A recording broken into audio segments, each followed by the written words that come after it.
തിരുവനന്തപുരം കളീക്കാവിളയ്ക്ക് സമീപം കാറിനുള്ളിൽ കഴുത്തറുത്ത നിലയിൽ യുവാവിന്റെ മൃതദേഹം കണ്ടെത്തി. പാപ്പനംകോട് കൈമനം സ്വദേശിയായ സ്റ്റീബുവാണ് കൊല്ലപ്പെട്ടത്. മോഷണശ്രമത്തിനിടെയുള്ള കൊലപാതകമാകാം എന്നാണ് പോലീസിന്റെ പ്രാഥമിക നിഗമനം.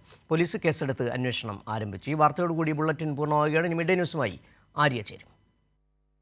തിരുവനന്തപുരം തമിഴ്നാട് അതിർത്തിയായ കളീക്കവിളയ്ക്ക് സമീപത്ത് ഒറ്റമരത്താണ് കാറിനുള്ളിൽ മൃതദേഹം കണ്ടെത്തിയത്.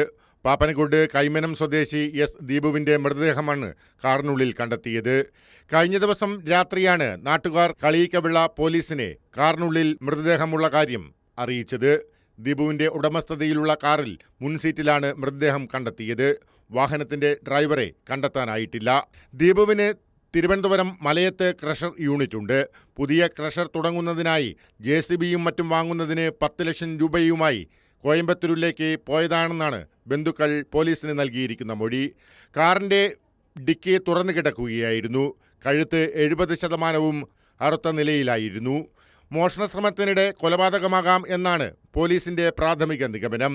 മൃതദേഹം നാഗർകോവിൽ ആശാരിപള്ളം മെഡിക്കൽ കോളേജിലേക്ക് മാറ്റി.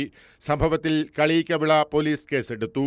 തക്കല SP-യുടെ നേതൃത്വത്തിൽ തമിഴ്നാട് പോലീസും അന്വേഷണം നടത്തുന്നുണ്ട്. കൈരളി ന്യൂസ്, തിരുവനന്തപുരം.